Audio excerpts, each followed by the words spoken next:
이성계입니다. 검사 독재 시대에 불체포 특권은 존중되어야 합니다. 우리는 대한민국의 민주주의가 발전해 왔다고 믿었습니다. 그러나 윤석열 검사 독재 정부의 탄생으로 민주주의의 후퇴를 경험하는 지금이야말로 헌법상의 불체포 특권의 의미는 존중되어야 합니다. 국왕이 의원들을 감옥에 가두는 방식에 저항하기 위하여 제정된 영국의 의회특검법의 시대적 사정과 지금의 윤석열 정권이 뭐가 다르단 말입니까? 헌법 제44조의 불체포 특권은 소수의 친윤 검사들을 앞세운 정적 죽이기용 검사 독재에 저항하기 위한 민주당과 이재명 대표의 정당한 권리입니다.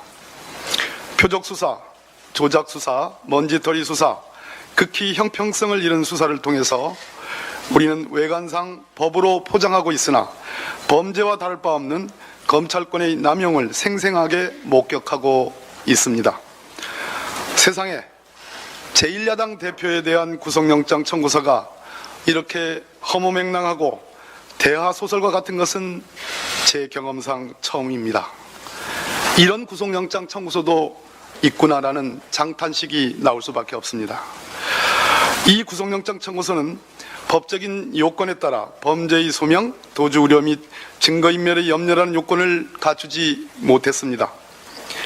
이 영장 청구서에 기재되어 있는 이재명 대표의 혐의 사실과 관련하여 가장 기본적인 것은 배임죄와 같은 재산범죄인데 영장 청구서 어디에도 이재명 대표에게 돈이 흘러간 흔적은 찾아볼 수 없습니다.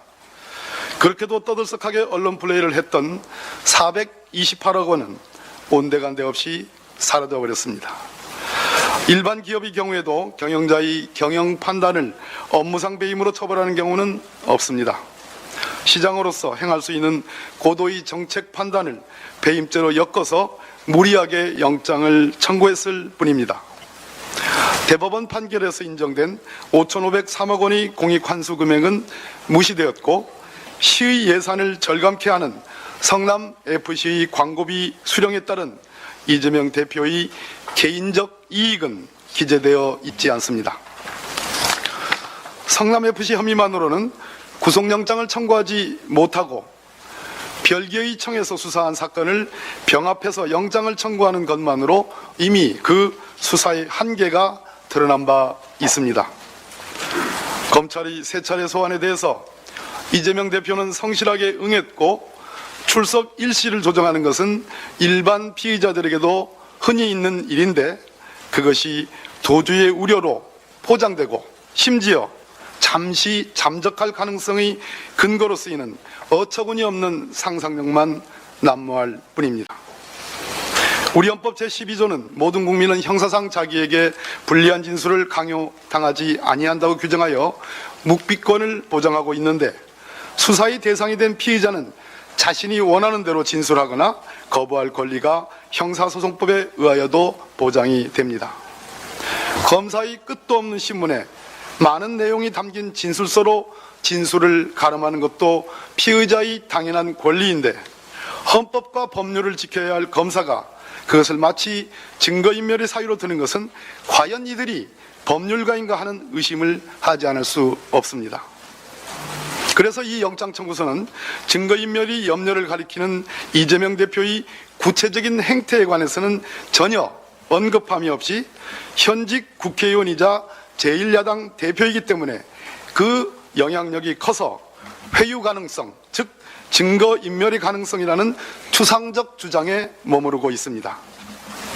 정성호 의원의 김용, 정진상 두 사람에 대한 면회가 증거인멸의 염려를 근거짓는 유일한 주장으로 보여지나 이재명 대표와의 관련성은 어디에도 찾아볼 수가 없고 김용, 정진상 두 사람은 이미 구속 기소되어 1차적 검찰 수사가 끝난 상태이기 때문에 회유 가능성도 극히 희박합니다. 오히려 이재명 대표의 영장을 청구하면서 증거인멸 가능성에 대한 근거가 극히 박약하므로 언론 플레이를 통한 이슈 띄우기를 한 것이 아닌지 의심스럽습니다.